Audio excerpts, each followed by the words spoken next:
Hello there, my name is Amina Hashi for CBA TV. Welcome to another part of our series, Somaliland, the Democracy Untold.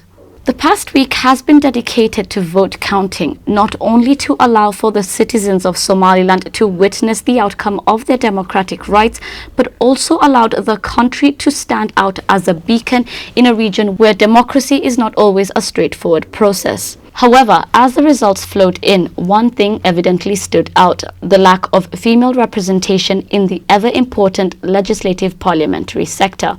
Now, we cannot claim democracy and inclusion if a vital and important part of our society is not represented. In the studio with me today is Dr. Amal Ali. She's an international lawyer who lectures at the University of Hargeisa and the Frans Fanon University. She's also the CEO of a law firm here in Hargeisa, AQN. Welcome, Dr. Amal. Thank you for joining us. Thank you for having me. I also have with me Oued parliamentary candidate from the region of Sanag, Saadia Al Muse. Welcome, Saadia. Now, Saadia, let's get straight into it. The numbers, the facts, the figures, they showed that females were the highest majority of voters. From an outside looking in, we would expect that that majority would be represented in the votes and in the results, but they were not. What do you think went wrong? Thank you very much for organizing this. The biggest issue, there are two factors that's really not allowing women to come to be representative, and the first one is the clan, because this has been the whole system has been set up in a clannish way. You have to be selected by your clan, and you have by elders of your clan, and then you have to by clan acceptance, and then you have to be campaigning with the name of your clan, more or less. So that was not the biggest problem this time. But I think the biggest problem also is that there's no seriousness in bringing women in by the politicians, whether it's the parties, the president, even the commission. Commission were actually very, very active in deleting women out of the system, so in their own representatives. So I think that let's say the politician, the political system, from the not at the bottom level, but from the top level, is the one who is really removing women out of the system. So there was not enough endorsement from... No endorsement is from the politicians, no endorsement from the political heads, party heads. They were not really, there's no assistance whatsoever.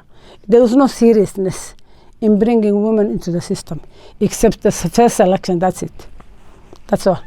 They haven't done anything at all. Dr. Amal, what do you think? Where did we go wrong? From my perspective, firstly, Rome wasn't built in a day, and I think there were a lot of social barriers that women face from the start, as Saadia mentioned. When we look at sort of the clan systems and the way in which women are put forward by their parties, there's a lot of barriers there. There are social barriers, there were legal barriers, there were political barriers, there were economic barriers.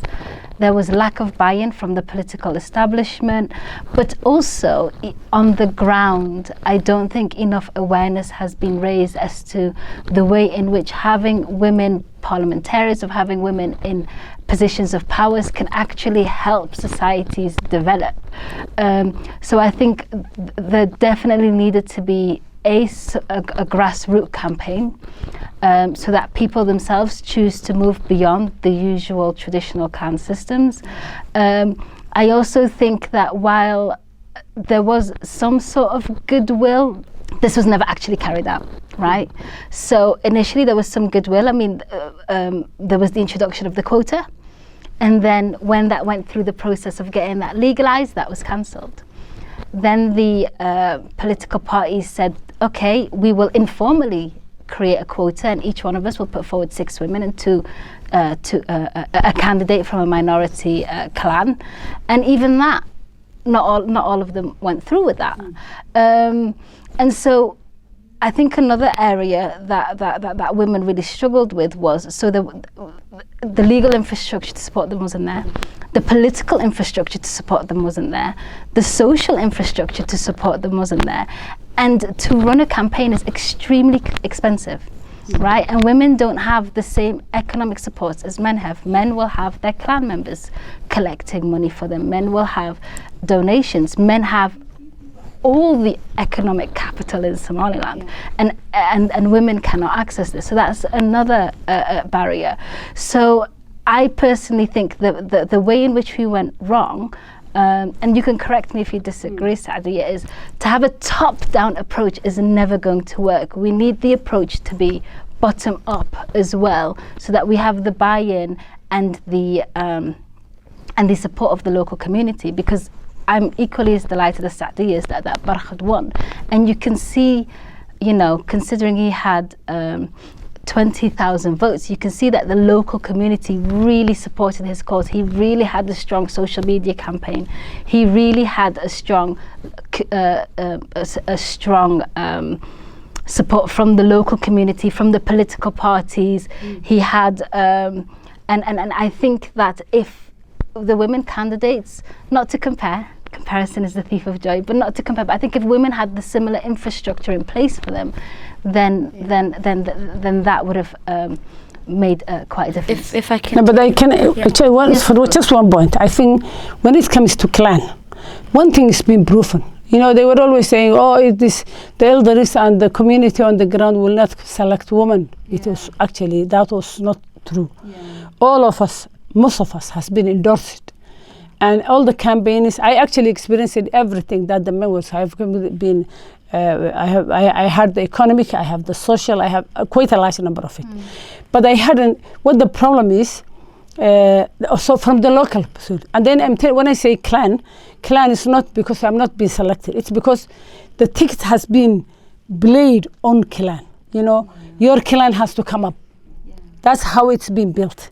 It's not built as, I'm very, very happy that Hargeisa bypassed this system and at least bring two people out beyond the traditional and cultural and social type of campaigning that we have.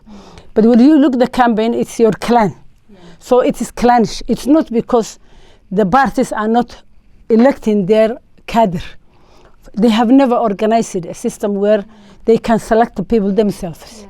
Okay, and then they create the system that you can that can help you. The infrastructure on the ground, whether it's social media, whether it is cultural things. The barriers are occurring because they are not, the parties are just there. They're only endorsing people they think that will come up, only from the ground. So it is up to me to go to the party and get a position so that I can compete. That's a very, very bad, as far as I'm concerned. It should come from the other way around. The political parties has establish their own system and people, and then they can select from that. That will bypass the me clan type of election. It's now the me clan, and everybody is competing to beat everybody else. So there's no way. Okay, you can still come up because I won it, to be honest with you. But the issue is you cannot. There's no venue or there's no system on the ground. There's no infrastructure on the ground that could actually cater for people really who wants to come up. Sorry, let me get into that. What is the support from the political party like for a woman candidate as yourself? Nothing. There was nothing. There was, but it was everybody. It's the same with everybody else. There's no support on the ground that could help you as the political parties are not organized in a manner in which they can help the candidates at all. That's, I think, for both women and men and women. But especially they have never had. I don't see any from the local, from the regional or from the top level. There was no support whatsoever, except we have been endorsed by the party, and that's it. After that, it was up to you whether you get it or not get it. Even in the selection and the last, when it comes to commission, people who are the commissioners of the region, with their computer, they have the ability to change anybody they want. And that's happening in front of our eyes. It happened everywhere else. So the commission, I really blame, at this point, I really blame the commission. I'm telling you what, in Senag region, we had Ergaba district. the bowling boxes, all came on time. Even in Dahar and Badan, they actually came on time. Their boxes were in. Elephant was just held up on the top. Nobody brought it. And it was supposed to be there by the second day. It was not happening. And then what happens? We are all have got all our markets and everything else. Then 3 o'clock in the middle of the night, Elephant and Garadak told everybody else. Why? It never was. So for as far as I'm concerned, they looted the whole thing. It is obvious. Why? Because otherwise, in 2 days' time, you could have contested these boxes, but it was not there at all until the end. And 3 o'clock in the middle of the night, announcements were made. In the morning, we wake up to completely have different results. So, as far as I'm concerned, the commission was responsible. Whether it's the region, I don't know. Whether it's this one commission, but we blame the commission. So you're saying it was an ethical issue? It was not ethical at all. If at all, they couldn't bring it on time. Maybe it was right with fingers, but they should have been there by the second day, as the rule says. Instead, they just disappear completely until the end. So that is completely, I think this is a really mess up from the regional commission. I don't know whether the main commission accepts it or not, I don't care, but I think as far as it's completely unethical. The way they behaved it, the way they brought it, the numbers was not making a lot of sense. It's completely like we have 65,000 in Ergabo district alone. They have 34 something. 29 of them is voted. There's a bit of famine in the area. Population are too scarce. The region is too big. The polling stations are too far apart and too small. There's no way they can do that. No way.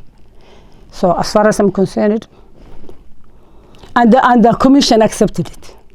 They have no questions asked. Have you put in a complaint? When do I make a complaint? It's already announced. By the time you do that, you have to do it. Hargeisa, you have to do it. It's just a mess. We never given the chance. I know other girls. I know my local government candidate. She was leading one time, then they dropped her to 3. It was a district thing, it's not a regional thing. What changed it all of a sudden? She's not there. And many other girls are complaining about that one. Just elimination for the last minute. So that is an issue that has to be looked into, Amal. From the perspective of the law, are there any bodies apart from the Electoral Commission that tackles such? There's no transparency. To be honest, the Commission has no transparency whatsoever. The Commission is the only body that deals with complaints. So the Commission has its own dispute resolution mechanism that deals with it. They've got their own dispute resolution board or committee that deals with complaints from the election. I know that when a complaint is made and it needs to be appealed, it goes to the regional courts if it's a district issue, and the Supreme Court if it's a parliamentary issue. I also know that during the day of the election, Nagad, for example, had a situation room whereby female candidates could call up and put in a complaint about any of their issues, which I personally thought was a brilliant initiative. So female candidates would call up and discuss or report any issues that they had. And then within their women's situation room, they would have people there from the different political parties, people there from the police, the emergency services, the NEC, so the Electoral Commission, people there from a representative there from the Somaliland Disability Group, who would then take those complaints and pass it forward. So I know a lot of complaints were made that day after. Well, no, I have been given the number, thanks to Nagad and others. But we were not being harassing. This is when you have been harassed in the something. There was nothing like that. All girls were 2 of us in the same district. We were campaigning. We were going everywhere. Nobody was insulting us. Nobody was doing anything at all. It was I think in that level, it was a really uneven blame that we really work with. It is when it comes to the commission That's when things change. It's not because it's there. Because we have got our observers everywhere. They were actually reporting numbers. We have people who is in the district for level who also reporting our numbers. It's okay. But then when it comes to the commission, that's when things change. You have your figures, but then you have got somebody else's figures completely disappearing. I think it's very difficult even to the issue of complaining. You can complain. It's better when you think that your numbers has been taken or your boxes has been looted or something like that. When it comes to these general ones, there's nothing you can do about it. I can do it and can always come say, oh, this goes looted this one, that one looted this one. It was obvious in Sol and Senag. Both of them have been the same situation. The commission knows. They never even talk about it. They never challenge it. So it is known. Everybody knows it. At least that is what the general information that we have is like this. Okay, so there's a lot of complaints everywhere else. What did they do? So far, have we seen anything change it? It is taking a long time even to do that. It will be, I haven't been to Elfin or Garadag, so proving it in itself is going to be a challenge. But in logics, where you have got the city council numbers completely overpassed by the parliamentary by 8,000.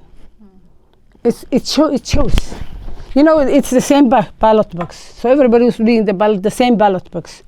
It should be near to each other. If I'm having this, the number is coming out from the local government and the number is coming out from the parliamentary groups in the same box, cannot be, you can't have it 8,000 apart. Where does that 8,000 votes came from? Where? We have to ask the commission. They have to ask that question themselves, not us. This is, once again, I'm just talking about legally. I'm talking about what's on paper. I can't speak to your lived experience at all, so I will take your word for it. And I'm sorry to ask the questions. But the commission has a list of voters. Surely they count the people who voted against the votes in the ballot box. Like we no, but the issue is, in all the ballot boxes, this is a country where this is a region that people are really far apart. Most pastoralists, they tried their best. They may not necessarily have the chance to come, all of them, and do it. So what's happening in the areas I was, we had a lot of ballots coming back. Like you have got 500 ballots in a box and you see 250 comes back, or 150 comes back, or 300 comes back. How could they don't? And we have a better train than theirs. Train in terms of environment. How could they bring it? In their whole thing, only 4,000 people were not voting, or 3,000 people were not voting. With the practical ground on the rails is really saying something completely different. It is. You can have 500, but you can also always have collect 250 coming to the people. 300 people may come. You still have 200 ballots. It's coming back with the boxes. So in the district of Elgavo, I think, I'm not sure of the figures, but I think like 30,000 only voted against 65. Garadag and Elfin, they only lost 4,000 left of the ballots, meaning 29,000 or something like that voted in their own area. So it's against the reality on the ground. Even if you don't do it anything else, the reality is completely different from that one. So obvious. What can we say? And so from the practical part of it, you can, and then they didn't bring the whole thing immediately. They kept silent until the announcement day. And the announcement was 3 o'clock in the night. Amal, is this an issue that is ready to be appealed on? I think it is. I think there is an issue. I mean, as Sadia so beautifully said, I mean, Somaliland has proven in some ways that it is ready to back independent candidates, independent of clan. What we women have to do, as you said, is to mobilize and to share and to explain and to educate why having women in decision-making roles is important.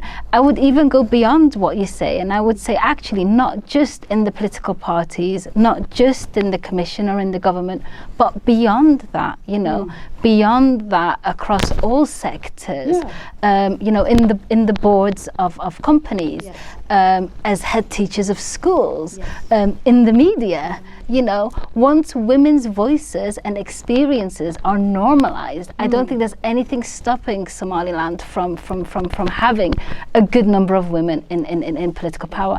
And the one thing that I would like to add is, you know, Rome wasn't built in a day. Yes. In the UK, women had suffrage 1918. Yes. It took decades for women to actually be elected. So I would appeal to the audience to not feel disheartened. And we've come a long way. And we've come a long way. There's been some progress thanks to Sadia and the work done by women, you know, alongside you. Glass ceilings have been shattered. So let's be hopeful and let's mobilize. We have to be, you know, we disprove all the assumptions that we used to have and the negative concepts. It's just, we as you say, we shattered that ceiling already. Now, instead of complaining, let's stop complaining. Let's act. Yes. We are acting. We have next one. We have to have a large number of women actually elected, and we can do it. We realize that we do it. Okay, maybe Hargeisa is a bit advanced from the regions, but I think that it was the same. The social media is being used by the countryside, by the pastoralists. Yes. So why not? Why don't we use this thing very seriously? And I think all this, the women, because we have you know, one thing that really delighted me most of the time is to see all these young women, highly educated, whether they come from the country, whether they come from the diaspora, or whether they are educated here. A large number of girls are now coming to the scene. Now we cannot sit back anymore and complain not being employed, or we cannot sit back and being elected. We cannot sit back, as you say, not populating all these ones. We have to break the barriers, but we can break it in unity, not one by one. We can do it. So I think what we do is, from the experience of this election, we should have now, I think we are mobilizing ourselves as we used to be mobilized in the first, on the 2001, 2002, 2000, then the parties will disappear. Now, I think we should have the chance to really completely and push ourselves to break the real barriers, so that we don't have to complain all the time. We are really, it doesn't matter whether we have succeeded or not, but I think I'm very happy that I tried, very happy that I really learned a lot, and we can use that knowledge seriously. We learn a lot. This is only the beginning. The beginning. So at least we have the right path. Yeah, and absolutely you have succeeded. You've shattered glass ceilings. You have succeeded. Yeah. I am so happy to. I can write a book if I have the time to really the experience we had. Maybe we can just put it together and have a book. Like an edited collection. Edited collection. As knowledge for the next generation. For the next generation, not only for this generation and the next generation and the next generation, because we have so much. I gained it. I was working in this country for the last 20 years, but I gained it that 4 months, and I was sick for 2 months actually. I was not. I have COVID victim, but you select that one. But for the 15 days, I only have 15 days to really campaign.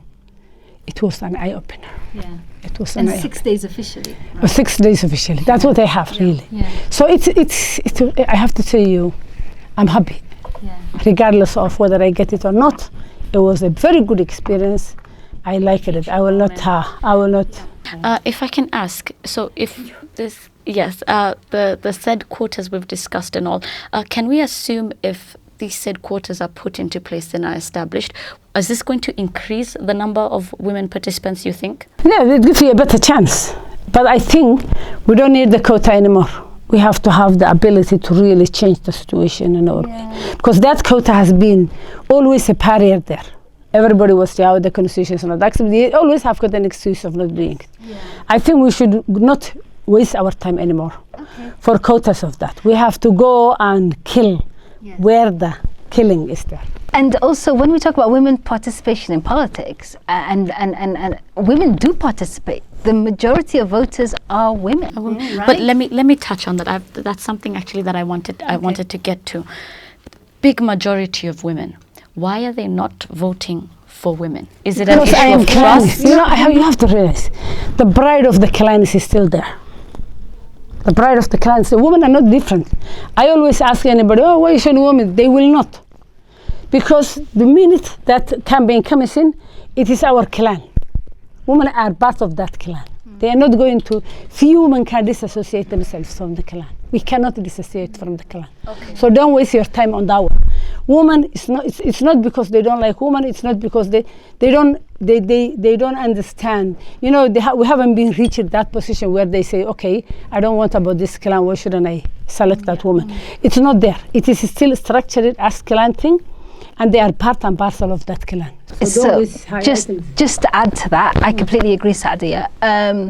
A second issue that women have is, yes, women are part of the clan, they participate in the clan, and when a group of people historically are marginalized, they will hold on to whatever privilege they have, right? So if you have privilege because you're from a majority clan, you do not want your clan to lose that power, because that means you will become even further marginalized. And so what happens then is women, instead of voting for other women, will think, right, I'm already marginalized, I'm already a woman, I'm already excluded from certain parts of society, or I feel excluded from certain parts of society. So I'm not going to remove or move away from some of that privilege that I already have. So I'm going to vote for my clan. In order to kind of maintain whatever little power. Why face the wrath of the clan and be further pushed away from the clan when you can conform with their ideals inside? Exactly. And it's the youth who can play that game out completely, because usually, especially the youth in the outside, in the top big towns, they're not as important as the woman for campaigning. You know, the clan is, I saw it with my own eyes. Those women who completely not in line with that clan are completely excluded. And that really is not a good one to do. So, but the youth they are too many now and widespread over, but not necessarily, you know, dependent on that type of things. They are not being, some of them will still work with you, but the bulk of it is not. So who they vote. But that's another form of privilege within the power structure, right? Yeah. Because it's the youth in the urban areas who have economic power. Yes. If you're further marginalized because you're in the rural area, you're pastoralist, you don't have economic power. Yeah. You will cling on whatever economic power you have. I mean, there were buses driving people to their villages so that they can vote, and they voted for their clan. So I think it's also important to kind of be aware that when people say, oh, well, women aren't voting for women, we have to take into consideration the power structures and the fact that women are already marginalized and they want to... Very quickly, very little words, what is the way forward? Mobilize, organize. Let's mobilize, let's organize, let's have good strategies, serious strategies for political participation of this country. We cannot afford anymore to sit back and say, oh, we want quota. No. I think we have to start acting seriously, fast, and use, we have got a large number of young women to begin with, and a large number of youth who can actually conform with us. We have to use what we have seriously and start working now. Otherwise, we just continue complaining at the end. It doesn't matter. I think that's what we have to do. I'd like to say a very big thank you to Saadia and Dr. Amal for joining me today, for shedding light on some of the issues culturally, socially. We've looked at it from very many perspectives. Saadia has had some issues that she wanted to raise, and so there we have it, ladies and gentlemen. It's only the beginning. We have come from far. We still have a very far to go, but we're on the right path with a lot of conversation being had, and yes, so thank you for staying tuned. My name is Amina Hashi for CBA TV. This was Somaliland, the Democracy Untold.